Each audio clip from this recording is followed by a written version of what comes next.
Hello and welcome everybody. My name's Jonathan Palmer. I am the Executive Director for Conservation Technology for the Wildlife Conservation Society. I'm also the SMART CTO. We're going to be presenting to you today on the Internet of Conservation on Gundi and Echoscope. I think before we kick off, I want to do a little straw poll just to get a little bit of feedback. In terms of conservation technology, can you just raise your hand if you think we're doing a good job? Okay, I'm going to let you vote a second time. Raise your hand if you think we're doing a great job. Cool, that's good. So I disagree. I think we've made a fantastic start. We've done a good job. We've made a great start. But these presentations you're going to see today are going to be about how we are going to do a fantastic job. We've made a great start, and this is about where we're going in the future as we move forward. To kick off the series of presentations today, I'd like to welcome my friend and colleague, Chris Doehring, who's going to talk you through the story of Gundi.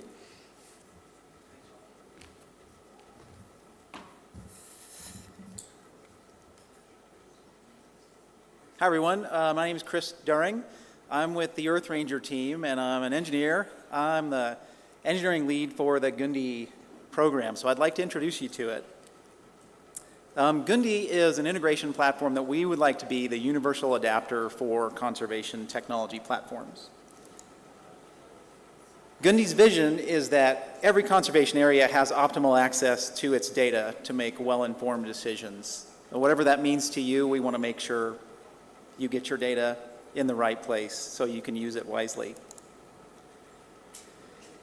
As we all know, there's a growing number of new kinds of hardware and software available for conservationists to use. Most of these technologies are developed independently.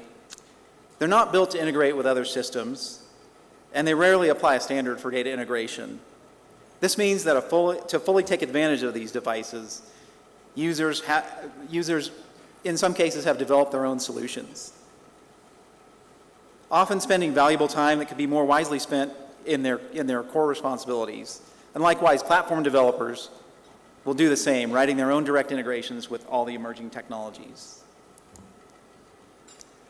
Before Gundi making use of all these devices that we have access to, it was an integration between, say, animal collars to all your integration platforms, radios, tracking devices, camera traps, and other things that you might be deploying in your environments to protect wildlife. It was difficult. If writing code isn't your main occupation, it was very frustrating and error-prone. It was redundant. Many of us are using the same technologies and duplicating effort. And for some, it was simply impossible to integrate their devices. For lack of time or technical skill, you were left with opening yet another screen to see your data. The promise of Gundi is that it eliminates all this complexity.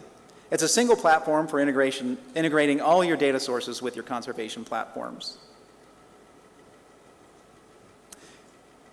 As you integrate those data sources using Gundi, the data access becomes consistent across all platforms. It requires less maintenance, sometimes zero maintenance for you, and once you've integrated a data source through Gundi, it's instantly made available to others in conservation, your colleagues. All of what we're talking about with Gundi is in the effort to help you unlock the data you already have, to make it easy to connect devices to your conservation platform, and to reduce the time you spend gathering and assembling the data that's crucial for your decision making. Soon, some of you will be using Gundi's new web portal. It's something we'll release very, very soon, as Jonathan mentioned earlier. It's built to guide you as you configure connections to your platforms, removing a lot of the guesswork in dealing with complicated interfaces to third-party systems and guiding you through the optimal path to integrating it with your conservation platform. You'll see activity logs to show you what's going on with your data as it flows through the system and to help you troubleshoot when things aren't going the way you expect. Most days, you won't view Gundi. It's a set-it-forget-it system. It's something you'll configure to have your data flow to your conservation platforms, and you'll forget about it. You'll just have the data showing up where you want it to be. Behind Gundi's platform, we codify and hide all the ugly details of those integrations, something I mentioned before.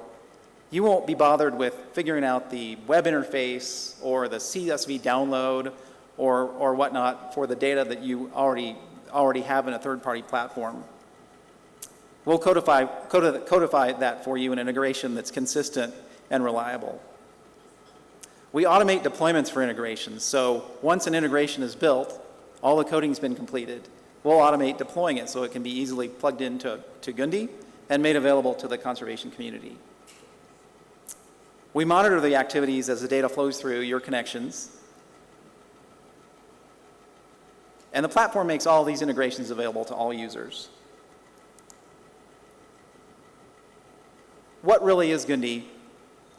What pieces make up Gundi? Gundi's made of a portal allowing you to configure these connections, a developer framework for creating new integrations in a consistent, reliable way, an API that allows third-party developers to integrate from their own platforms, and last but not least, the Gundi team, who can help solve your unique integration challenges. One asterisk is that we'll start making the developer framework available in the summer of this year. So we're looking forward to working with folks in the audience who are writing code themselves, introducing them to this framework, and allowing others outside of our immediate Gundi team to write their own integrations. Now, you're probably wondering who really is Gundi for? And so the people we're really interested in helping are these folks. Gundi, for sensors and API, or sensors and developers of AI systems, Gundi connects your tech to a suite of different conservation platforms. I lost my notes. Application developers. With Gundi, as an application developer, you'll suddenly have access to data from hundreds of sensors and data sources.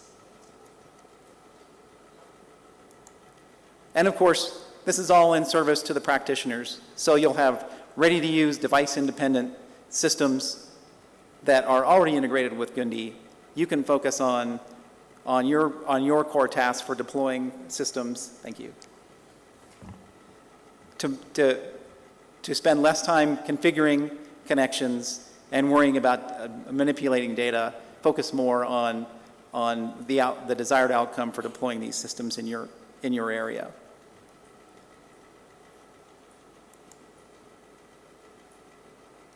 Next, I'll show you some examples, brief examples of how Gundi is being used today to integrate with SMART. As Bruce mentioned in the earlier session, Skylight is a sister project at Allen Institute for AI, where I work. It's one of several programs at Allen Institute for AI that is dedicated to using AI for the environment. It's built to monitor fishing activities in critical parts of the ocean throughout the world. It detects suspicious activities using a variety of data sources.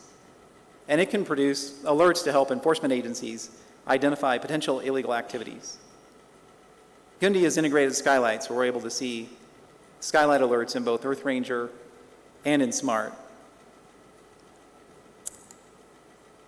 Next would be Global Forest Watch, another third-party data source that many of you are already using to view fire and tree loss alerts in your environments. Through an integration through Gundi, we're able to capture Global Forest Watch alerts and show them in SMART and EarthRanger.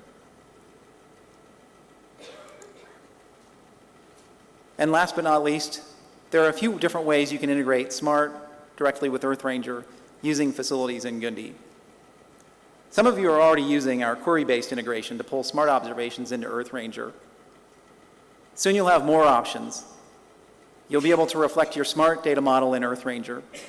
Some of you are already doing this today, capturing reports in EarthRanger in real time, but reflected as modeled with your SMART data model.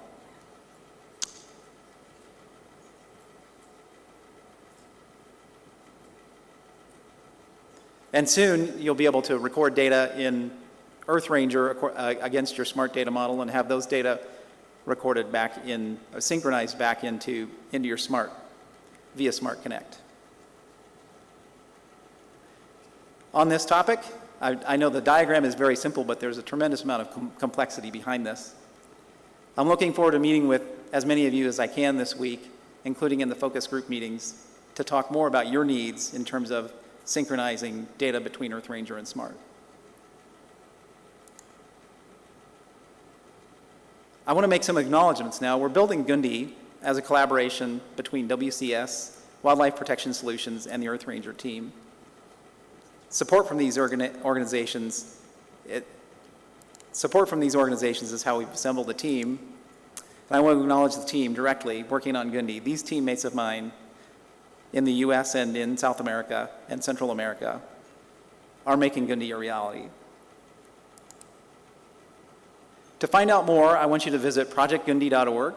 There you can find more details about Gundi itself, which integrations we already support, how to make a request for a new integration, and how to contact our team to help with questions about your unique integration problem.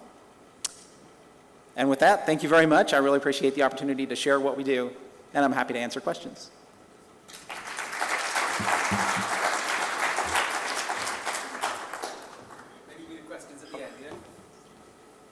So yeah, we'll do questions at the end. I just want to share two things about Gundi as well. So there is a world where Gundi doesn't exist. There's a world where EarthRanger decided they would keep their technology of integrations within EarthRanger and try and use that to create a dominant position for EarthRanger, and every other organization like SMART and MoveBank had to build their own integrations. In that world that thankfully doesn't exist, but in the world where Gundi doesn't exist, thousands and thousands, probably millions of dollars would be invested in creating a duplicate solution by SMART and so many others. Thousands and thousands of dollars, potentially millions. And so by having the graciousness to take what they built in EarthRanger, generalize it, work with WPS and WCS, and make a globally available tool, they're not only empowering hundreds of other applications, but they're saving millions of dollars for conservation, which I think I want to just thank the team for. The other thing, and I'm going to ask you to thank him a second time, is, as Chris mentioned, Gundi is a set it and forget it tool. Their ambition is twofold. One, serve thousands of conservation projects globally, but twofold, do it in a way that if they are so successful, you might even not know they exist. Yeah, and that is a humbleness that's an honor to work with. That, it's often when people work in technology, they want to create something big and shiny that takes the spotlight. But the humbleness of the Gundi team, that are trying to build a solution that is not only empowering everybody, but they're doing it with humility. So I'd like to give you a second round of applause. Cool. So I am now going to talk to you about a vision for what we're calling the Internet of Conservation. And let us take us back to where we are in the world today. It's a terrifying world. We may be the first species that colonizes the whole planet and then creates our own extinction. Biodiversity loss, climate change, zoonotic pandemics. It is a frightening world, and these are massive challenges that we are all facing. But what's exciting about this community is we are optimistic about the future. Many of us believe that the recovery of nature, not just protecting what we have today, but the full recovery of nature is possible in the lifetime of a child born today. And we're not only ambitious, we're also ambitious. We have, as Madhu pointed today, the ambition of achieving 30 by 30, quadrupling the area of marine protected areas, doubling the area that is protected terrestrially. And that is a massive uplift in effort. That is not just doubling the resources. As Madhu said today, that means going to the last mile. It's not just serving large protected areas, but thousands and thousands of areas protected by Indigenous peoples and local communities. And if anyone thinks we're going to get double or triple the money or quadruple the money to do what we do today, you're probably being optimistic. Yeah? Maybe we will get more money into conservation, but conservation is never going to be a money-rich industry. We're always going to be striving to do more and more with limited resources. And if we're going to get to 30 by 30, we need to make sure people on the front line of conservation are empowered with new capabilities via technology and to be more efficient with technology. And that doesn't mean we're not proud of what we've achieved so far today. With SMART and many other tools, we've achieved incredible success. As Rich and Emma shared yesterday, when we started off with SMART, we thought we might get to 100 sites, 1,000, over 1,000 sites, 1,200 sites, and they're the ones we know about and counting. The scale of which we have addressed some of the biggest problems in the world today by using technology as a tool to enable frontline practitioners to be successful is incredible. And it's not just SMART. There are a variety of applications that are achieving global scale. But it's not enough. If we want to deliver 30 by 30, we need to deliver at 100 times the scale. We need to reflect not just the needs of large protected areas, but we need to support the diversity of management approaches that are used to protect land and seas around the world. We need to keep pace of not only the threats of today, but the threats of tomorrow that we can't even imagine. We need to ensure we capitalize on innovation, and we need to make sure our technology investments aren't just about optimizing your work, but we're being responsible and optimizing our efforts, not duplicating our technology efforts, but working together to create the best suite of tools and platforms for the conservation community as a whole. And we believe together we can find a way forward to address that challenge. And we think Gundi was the first step. Chris has showed you how Gundi simplified getting sensor data into a variety of applications. And as I mentioned at the start, taking that common approach, building a solution that works for SMART, for EarthRanger, for MoveBank, and many other technologies, gave us a way to think about how we can better scale our impact, how we can build services, tools that might not be the brightest and shiny thing you use. They might not be the technology that takes the spotlight, but they power the rest of the conservation community. They power conservation technology.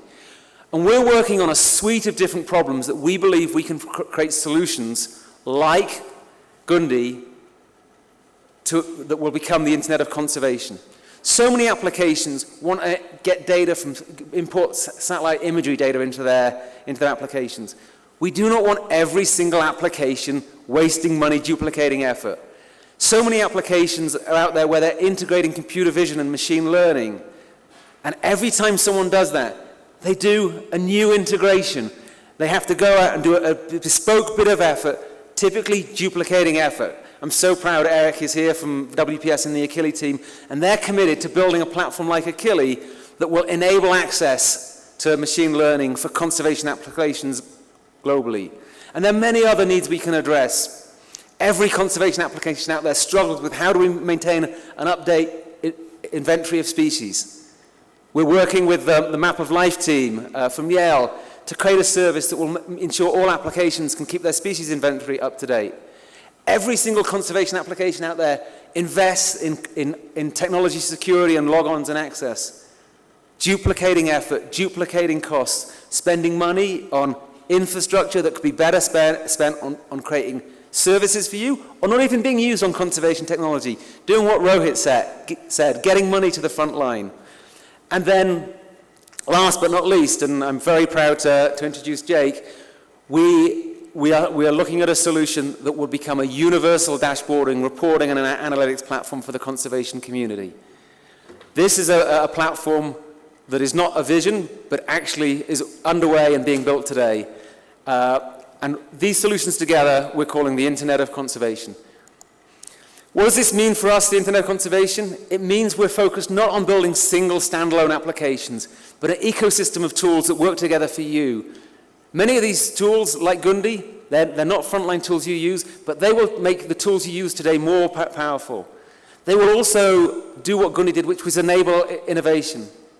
Before Gundi, all those sensor providers, each one of them, if they wanted to get their tool in the hands of frontline conservationists, they had to go out and reach out to field sites, they had to build their own mobile app. If you've got a brilliant sensor today and you want to make it available to EarthRanger users, SMART users, you have to do one thing, just one thing. Enable it and integrate it with Gundi, and then it's available for the global community. And for us, that is enabling innovation, making it much more frictionless for you to get access to tools. And finally, with the Internet of Conservation, we believe we will be able to provide you capabilities that you cannot even dream of today. So with that, I would like to introduce Jake Waller, who is going to talk to you about Ecoscope, what we see as one of the next major building blocks in the Internet of Conservation. Thank you.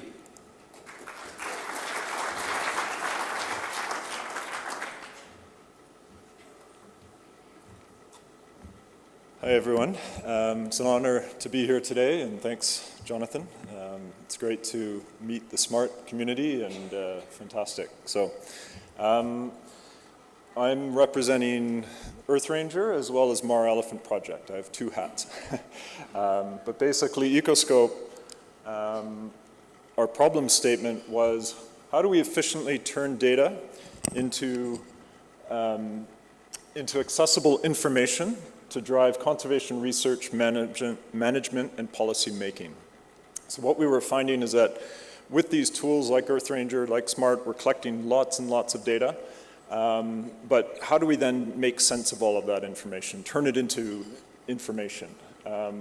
So what we're looking to do is build a unified set of open source tools to address conservation data analysis, to promote code sharing and reuse, to consolidate methods and approaches that are really at the core of what we're trying to do. Get maps made, get tables output, figures created, and are there standardized standardized approaches that we can adopt as a community? And in talking to many of you, it does seem like there is sort of a set of tools and approaches we could use that would probably tick 95% of what we're trying to achieve with our reporting and analytics.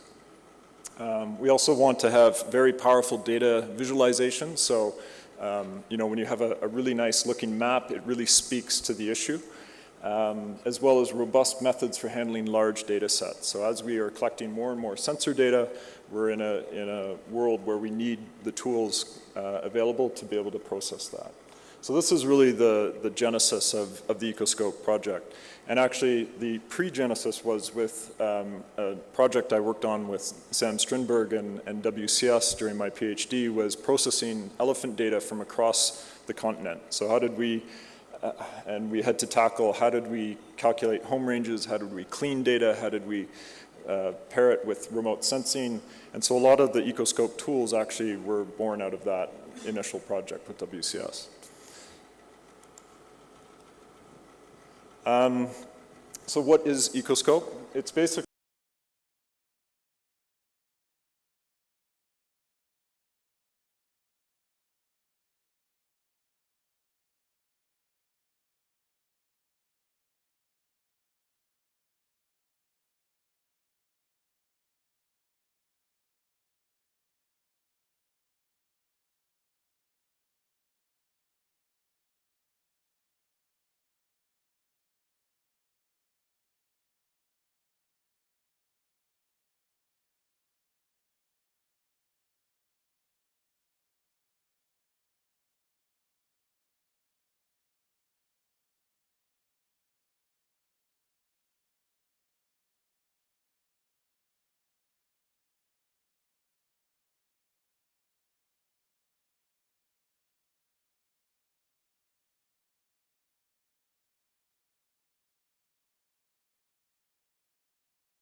impact metrics that we can calculate. And so we're also using this opportunity to think about that deeply.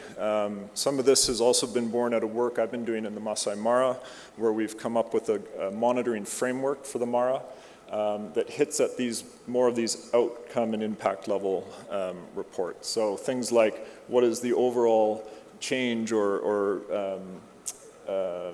extent of wildlife movement, population census trends, environmental dynamics, and analyzing the historic data sets.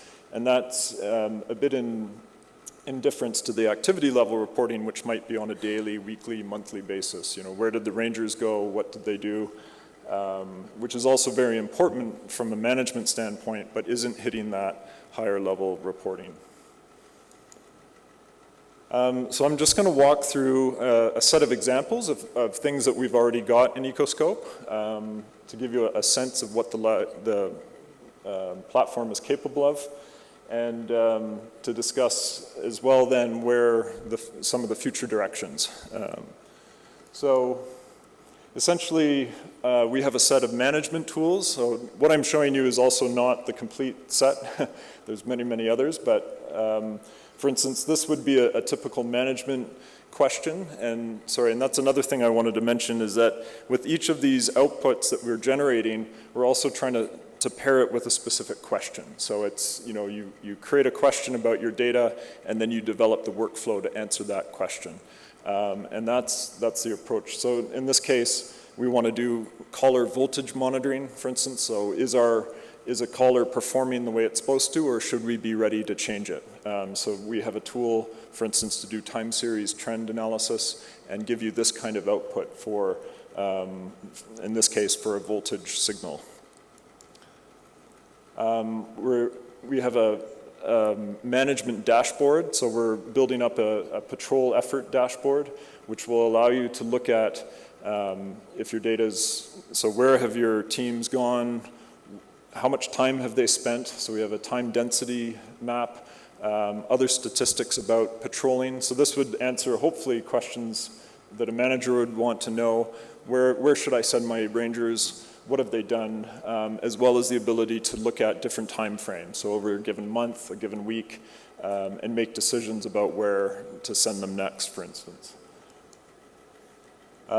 We also have the ability to generate very specific reports. So this is a report that I designed for the Mar Elephant Project that we do for each one of our tracked elephants. So we have an overview map, we have a biography that gets stored in the subject table in EarthRanger. We do time series of speed, net displacement, and minimum convex polygon range asymptote. We do a speed map. We also have a wet season, dry season bifurcation of their home range, and then we can look at land use occupancy against a geospatial layer. So we can look at how much time that elephant is spending in protected and unprotected areas. And all of this is driven by Ecoscope modules and assembled into a report. So this report used to take us a really long time. Like if you were to do it by hand, I would say on the order of 2 months. Now it runs in under 2 hours, and we have 85 elephants that get generated in this report. So some of the specific modules then, so we can calculate from the relocations, the GPS tracks, we do the trajectory of the animal, but this also applies to a ranger team or a vehicle. So we can calculate speeds, headings, turn angles. This is a data set that I worked on in my PhD from Mali, from an elephant in the Gourma. We also have home range monitoring, so if you want to see the time spent by an animal in a given area, so you can very quickly pick up on the core hotspots and the dispersal areas. We have connectivity indices, so we're looking at landscape connectivity. So this is an example of the data from the Mara where we've combined all of the data sets into a network, and we're looking at the nodes and edges, and we were calculating things like betweenness and adjacency. So this is a view of the connectivity of different parts of the landscape, and so we're experimenting with different new algorithms that are coming out in movement ecology journals. We also have the ability to annotate data with different covariates. So this is a example. We have an astronomy module built in Ecoscope, so you can look at the time of day in terms of day, night. You can also look at moon phase and lunar luminosity as well. And I'll talk more about that. But we also have integrations with Google Earth Engine. And so if you want to annotate your track with any image collection in Google Earth Engine, so NDVI, slope or terrain, it's quite straightforward. We have modules as well for environmental monitoring. So this is an example of looking at normalized difference vegetation index data that's stored in Google Earth Engine. So we have a module for pulling out the time series. So you can see the blue line represents the current trend and then the historical variance, and that's defined by your area of interest. And we can also do a spatial map. So this is an example of the overall elephant range in the Mara, and then pulling out that NDVI signal. We can do anomalies. So anomalies are basically where you establish a baseline on a given metric, and then you look at the cumulative changes over time. So this is an example of the albedo anomaly for the Masai Mara. Albedo is the surface reflectance. And so you can see that over time we've seen an increase in surface reflectance, which reflects the fact that there's more vegetation being consumed, probably by livestock.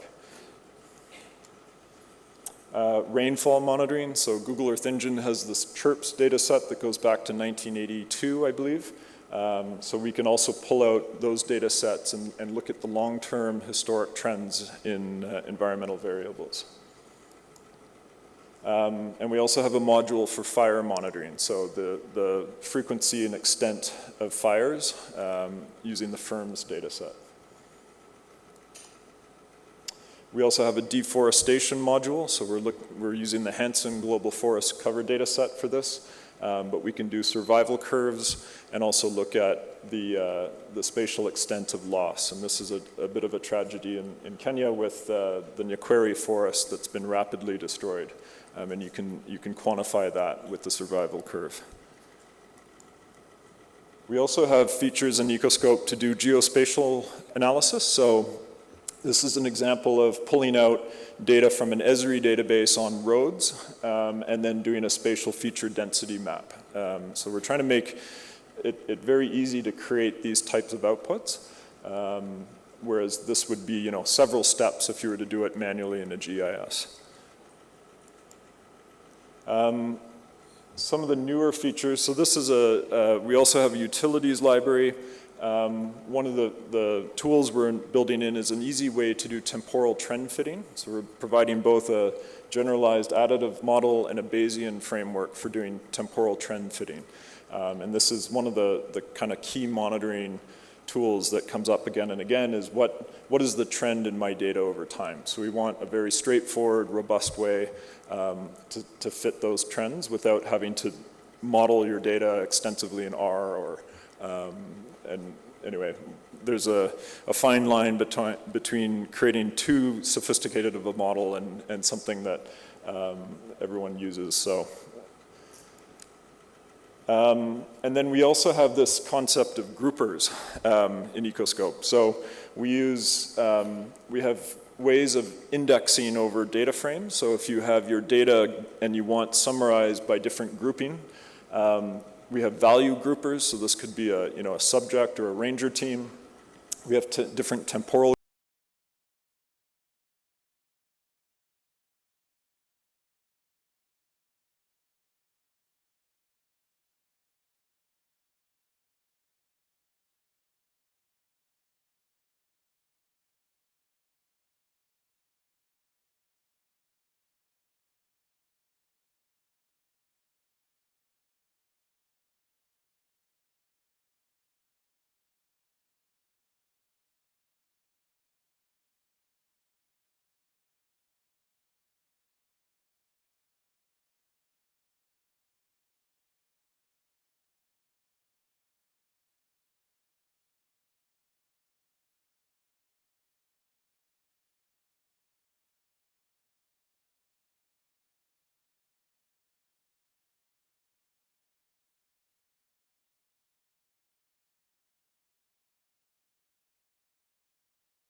workflow every 5 minutes and you want a text message with a certain result once it's been finished.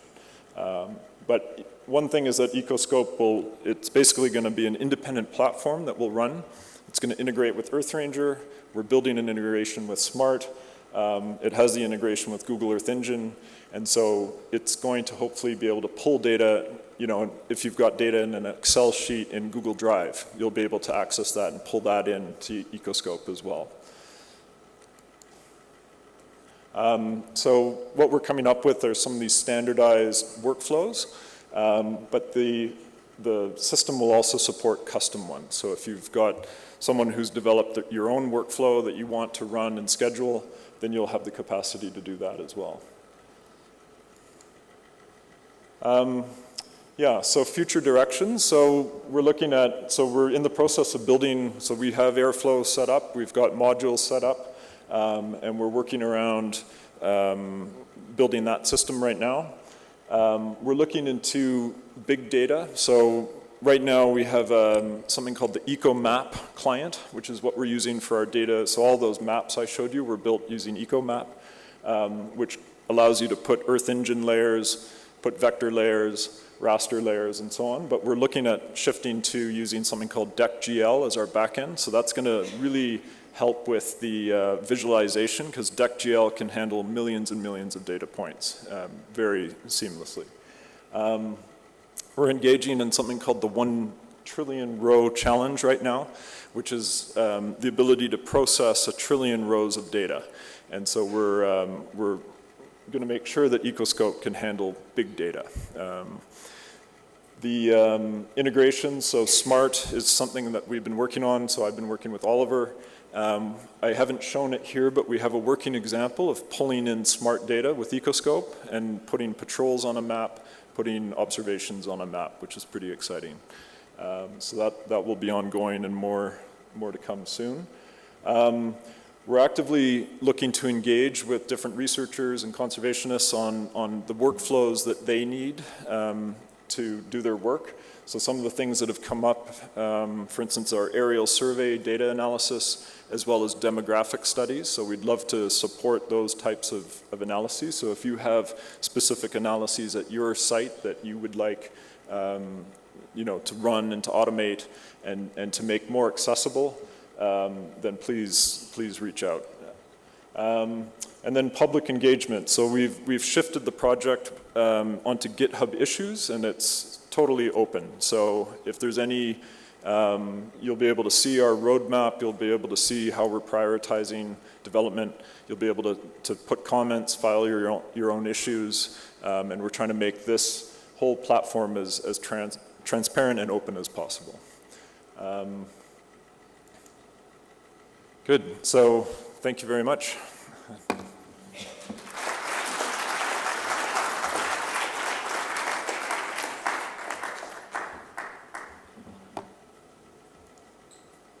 So, cool. So hopefully we've painted a picture for you. You know, as I said at the beginning, we think we've made a great start with technology, but we have massive ambitions about what we're going to deliver. And our ambitions are driven by an understanding that your ambitions are even more massive. And we need to give you new capabilities. We need to ensure you can be even more effective. And hopefully you saw the story of Gundi. Not only that it's an incredible tool, but actually it empowers conservation, but also drives efficiency in how we create tools for you. And then hopefully you understood how we've translated that into a bigger vision, where we will build the components that drive conservation applications of the future. And this idea of components driving an industry is not anything we made up. You experience it every day. When you go and pick an Uber ride, you are not just using Uber technology. You're using a component from Swipe for payment processing. You could be using Google Maps for the mapping. And that is how the technology industry has evolved over the last 20 years, is empowering people through building services to fit together to create richer and richer applications. And that's what we're committed to doing for conservation. And finally, you saw an incredible, not just vision, but application that is being developed, and we're figuring out how to scale it and make it available in applications like SMART. So hopefully you're all as excited as we are about the future of conservation technology. So with that, I want to thank my co-presenters and open it to the floor for questions. Thank you.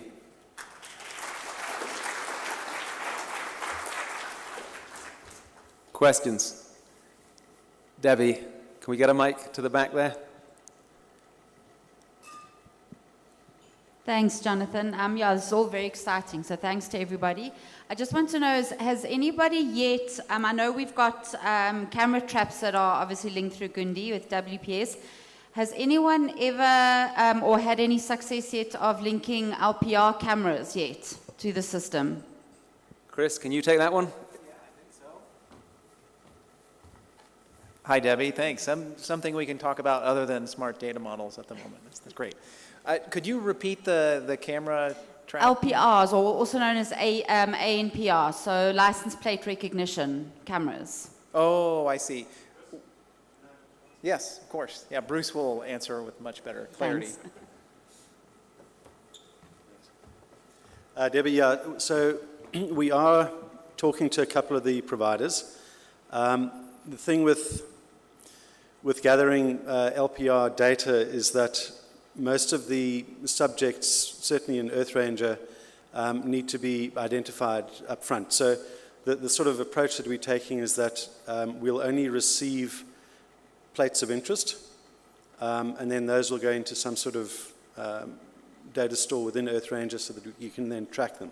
So we are thinking about it. We haven't progressed yet, but it is something that we were certainly aware of in a lot of places. So, yeah.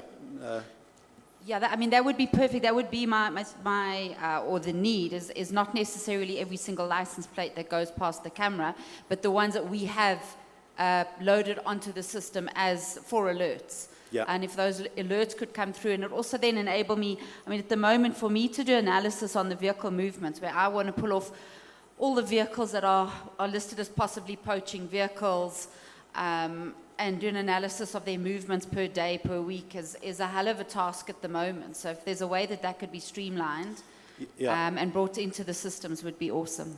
Yeah, so what we're thinking is that just those plates of interest would pop up in EarthRanger as events, and then those would be sent off as alerts to cell phones via WhatsApp, email, SMS to say this vehicle of interest has popped up here, and then at a later stage another point.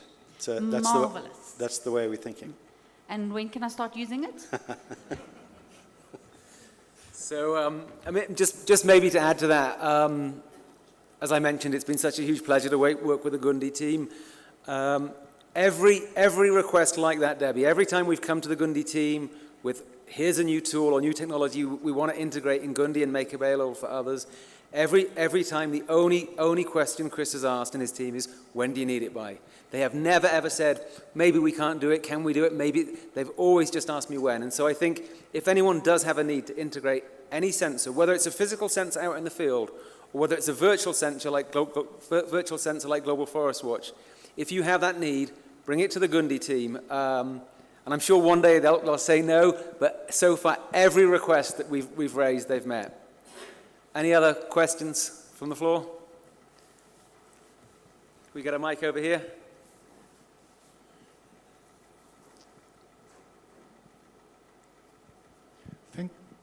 Thanks for the presentations. It's pretty interesting. I am curious with Ecoscape and the other alternatives that are shown, how they integrate with other alternatives like MoveApps, MoveBank, Wildlife Insights, and I'm really curious about formal analysis that are important. For example, occupancy models for camera trap, that's pretty important, and for many other analyses. And those models are pretty tricky in terms of model fit. So again, from monitoring, we are going to get many different data sets, but not all of them can be analyzed because they have really low detections. If you build the detection history, the model is not going to fit. So in an automated way, how you expect to address those really complex issues of that analysis? And also I have a curiosity question, but I'm going to make it later. Yeah. So, I'll just start with perhaps simpler questions about, how do other applications fit in there with like MoveBank, Wildlife Insights, and a number of You know, what we're talking about with the Internet of Conservation is a change in how we build tools and solutions for conservation. You know, I'm lucky enough to be being a founding partner for a number of applications, including SMART, including Wildlife Insights. When we started building those applications, we thought about just building the best application possible, and we knew we needed to integrate, so we created APIs, but we didn't think about an ecosystem approach. We didn't think about, okay, what can I actually trust someone else to build for me? And then allow me to focus on my area of speciality. And so we're working with other applications. So for example, Gundi already enables access to telemetry data for MoveBank. MoveBank have added, is it another 7 sensors to the number they support? So there were 7 sensors, Gundi supported, MoveBank didn't support, and we've connected that, and now MoveBank is able to support 7 different sensors. And we're working with a global contact community to try and get them to embrace this idea of us building a suite of services that fit together. So that's, you know, where we are. We're still working through that. It's a cultural change in how we build technology, but it's the right thing to do. Yeah, if we duplicate investments in conservation technology, we will end up providing you substandard products and we'll end up wasting money, and we cannot do that. So we're working on that. Now, to the more sophisticated question, I'll hand it over to Jake. Yeah, thanks. So I think the main thrust with Ecoscope is on the monitoring. What we are planning to do is support modules that are written in R. So if you do have, say, an occupancy model that you've developed and you would like to run and basically you want to pull data from EarthRanger or SMART, the idea is that you could use a module in Ecoscope to pull the data, feed that into a module you create based on your R code, and then potentially use our dashboard again to visualize it. The important thing is we don't want to reinvent the wheel. So if there's code that's already there and it's working and it's useful, then let's just use that.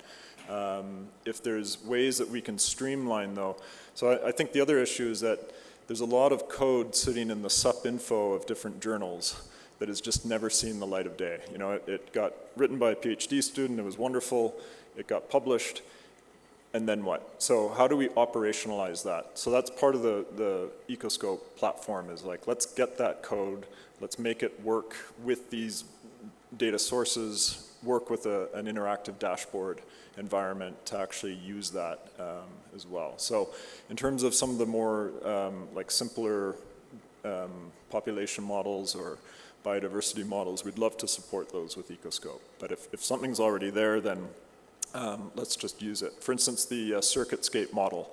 You know, there's a wonderful Julia library that does CircuitScape. So there's no way we're going to recode CircuitScape. We're just going to try and package that to be able to allow a user to run their data through CircuitScape and create an output. So it's also helping non-technical users sort of connect these more complex models and enable them to use them in an operational way. In terms of inference, though, that's, you know, it can be scary to give someone an inferential model that was maybe trained here and then they apply it here, and it's like giving a gun to someone that shouldn't have a gun. So I think we're going to have to maybe put a warning label on some models and say, look, you can run it, but there's caveats. Thanks. Thanks. And the curiosity question, thanks for the answer. I like the gun analogy. I'm really impressed by the advance of SMART in many of those contexts. In Chile, in our country, it's already in process of adopting as a national model. But I got really curious when I got here and I saw the map. And I saw a lot of advance in Africa, Latin America, Asia. My question is, why is not being adopted in North America and Europe? That's a curiosity question. Yeah. So the question is, you know, why is SMART and to a degree other technologies like EarthRanger not being adopted in North America? So we have sites. I think EarthRanger has some sites. Yeah, EarthRanger has some sites in North America. SMART has a small number of sites in North America. The main reason is, you know, SMART and EarthRanger, they were built by conservation organizations whose focus is Africa, Asia, and Latin America. And we built it with a focus on meeting the needs of this community here. And we, none of us have spent a lot of time promoting adoption in North America or Europe, but both of us have sites there. But good question. Other questions, comments? Oh, can we get a mic over here, please? Yep. Thank you so much for the presentation. My name is Ndauna Kumanga from Malawi. I'm just interested with the other anti-poaching technologies, whether you have tried to come up with a technology where you may have an alert for maybe for a gunshot, probably in the prod area, that it gives an alert to maybe the control room, so that maybe teams can be deployed to deal with the challenge. I don't know whether you have tried such type of technology. Thank you. So this is whether we've integrated acoustic sensors into alerting technology. Is that the question? Yeah, probably so. Cool. Do you want to talk to that, Chris? Or?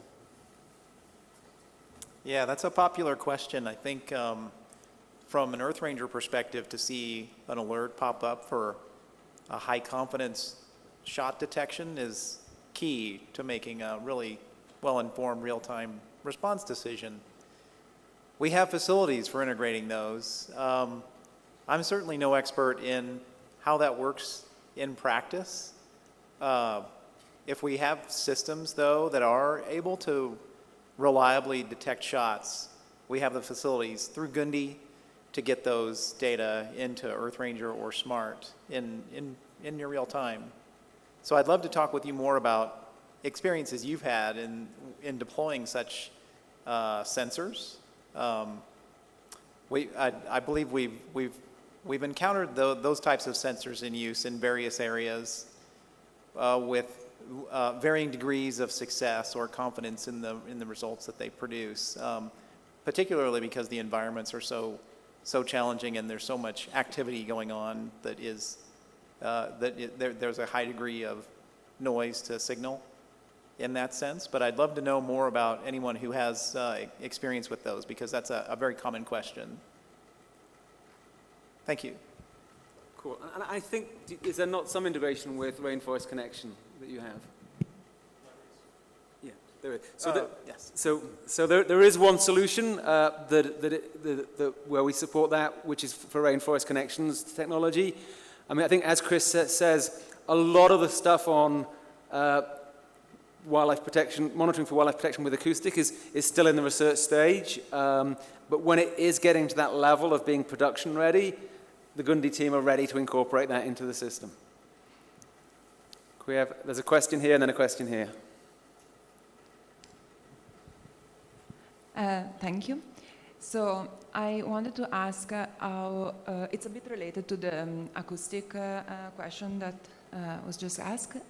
We have passive acoustic monitoring, and we apply algorithm. And I was thinking, how would you integrate in the workflow, or in which platform you will see the AI step of identifying, of like going through the data with AI, either passive acoustic monitoring or camera trapping, and then integrate the output of the AI into either Gundi or Ecoscope. So how would you see that? Because I understand Ecoscope will be maybe the last step, but before you want to use AI on large data sets from remote sensing devices. So.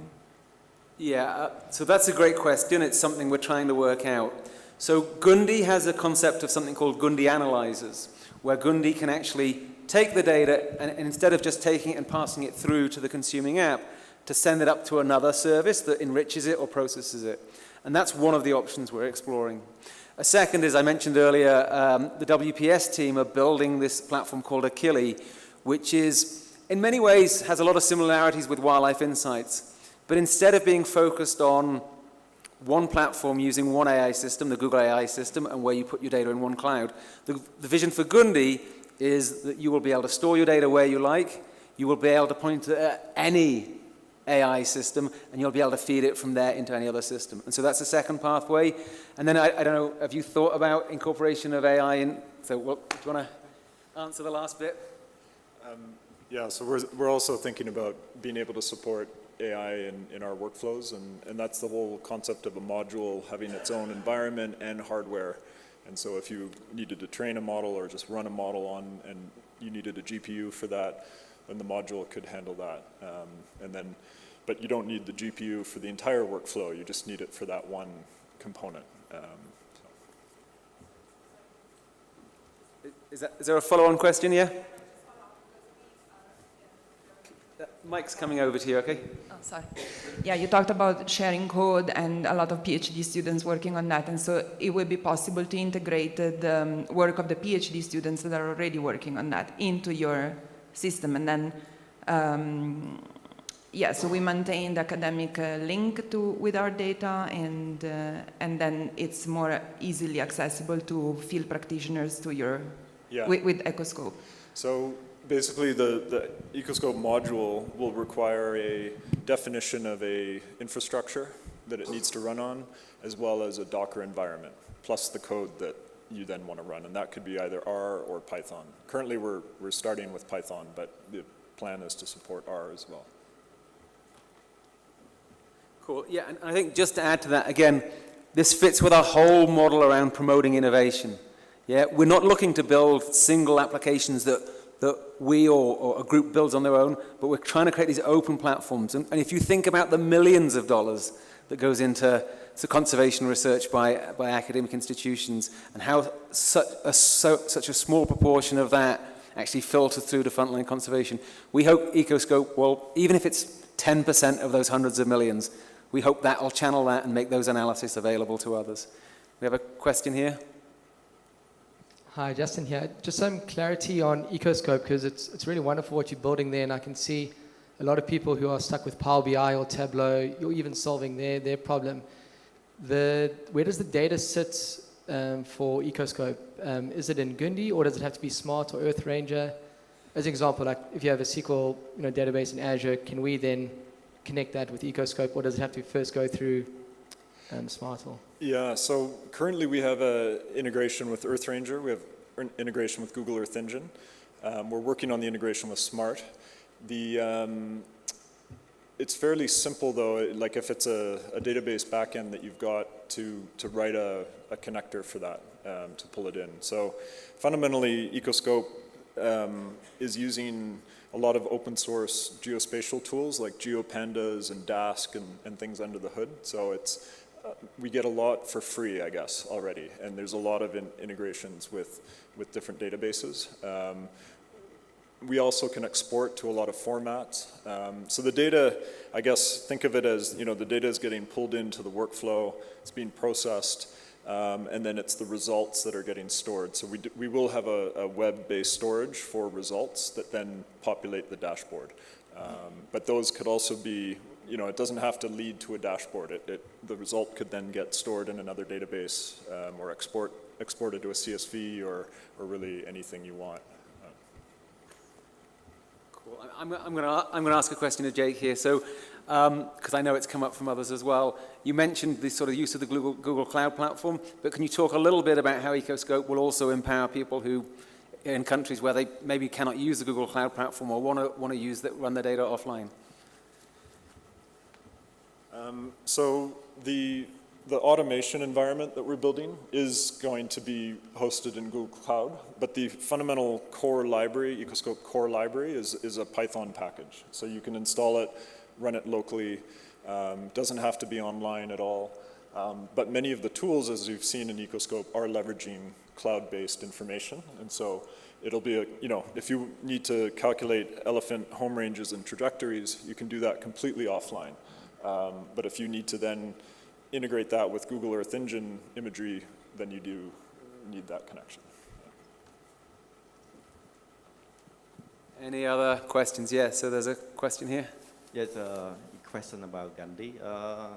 We have been using many different product or tracker, like including cattle, bird, and reptile like crocodile. but we have difficulty putting it in one platform together. So the question is, how could I do to get those trackers in one platform so that it's easy for us to monitor, and what Gandhi could do? Thank you. Thanks for the question. So this is this is tracking data or monitoring data for different species? Yeah, it's tracking. Tracking the wires. That's really what Gundi is, one of Gundi's core competencies is to, if you have data that you own in a third-party system or somewhere available on the web, that's something we do every day. We can access that data and pull it in and deliver it to SMART or MoveBank or to EarthRanger now, and someday to many other systems as the need arises to put it there. If your data is available somewhere on the internet, we can get it. If it's not available and it's something that you have to do a little bit of manual work on to get it into the system, we can talk about providing facilities in Gundi to do that as well. Yeah. Okay, thank you. Yeah. Thank you. So we have a question here, and then we have one at the back over there. Hi, how are you? My name is Dalmar from CS Animal Tracking Namibia. I just have a quick question for you. Question number one is, have you ever integrated sonar and acoustic imaging to your system? And question number two, with the geofencing, how are the alerts sent out in your system? And are these alerts currently being used by you guys, like, for example, geofencing and so forth? Thank you. Thanks for those questions. So number one was acoustic sensing data. Sonar and acoustic imaging data, yes. Oh, good question. So if you have something that's collecting that data and emitting, say, events or data streams from that, then we can integrate that. We can do that in a couple of different ways. One is that we provide an API to pass that data into Gundi so we can distribute it to conservation platforms. Or if if the data is available again on the internet through a web service or something, then we can write code to pull that data in and then deliver it to EarthRanger or SMART. Does that answer your first question? Yes, that does answer my first question. My second question was for like the early warning, like alert systems when it comes like to things like geofencing. Do you integrate those as well in real time?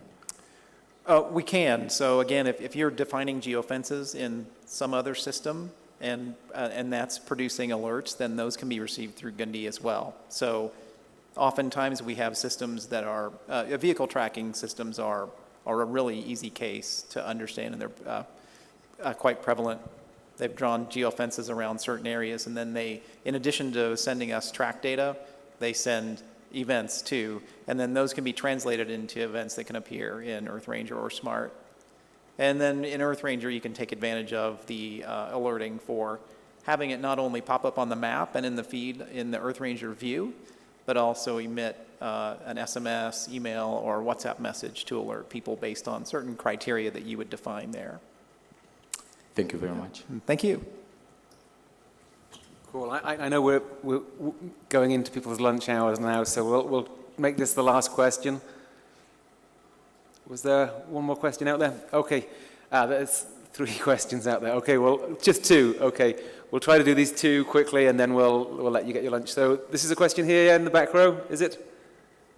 Here, yep. Yeah, okay. Thank you. Innocent from JZ Namibia. Which visualization tools are you using in Ecoscope? And does that include Power BI, which has the benefit of descriptive statistic charts and so forth? Yeah, so for the model that we're adopting is basically to create the analysis workflow, which will result in outputs that are then visualized in a dashboard that we're building. We're also going to support dynamic dashboarding. So things like Streamlit and you'll be able to use those tools as well.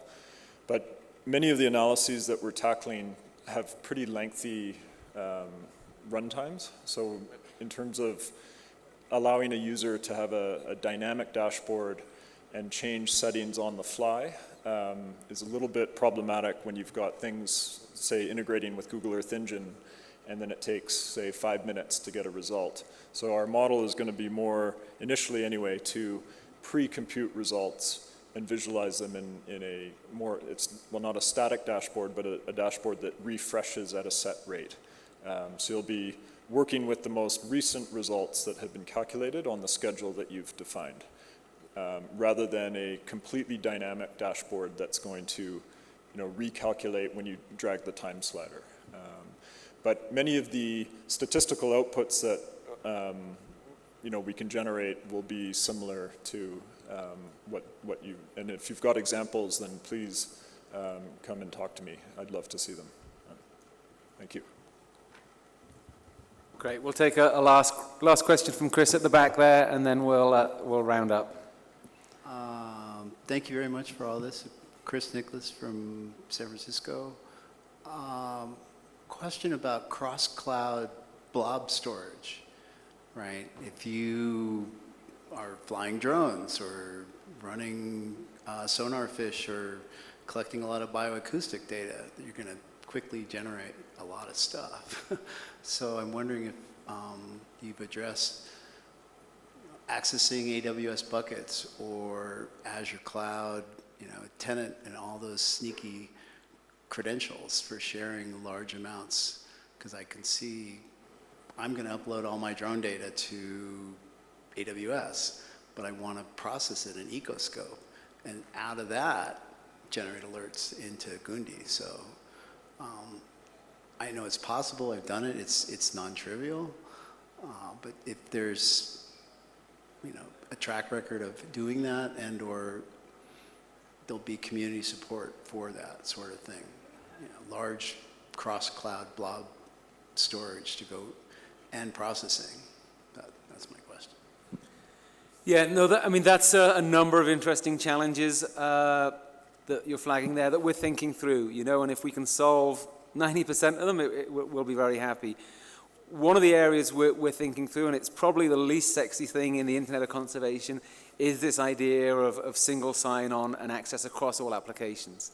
Because if you have data in multiple different systems, and you want to pull those into Ecoscope and respect the security of those applications, you do not want to log on to 12 different systems each time you want to pull that data.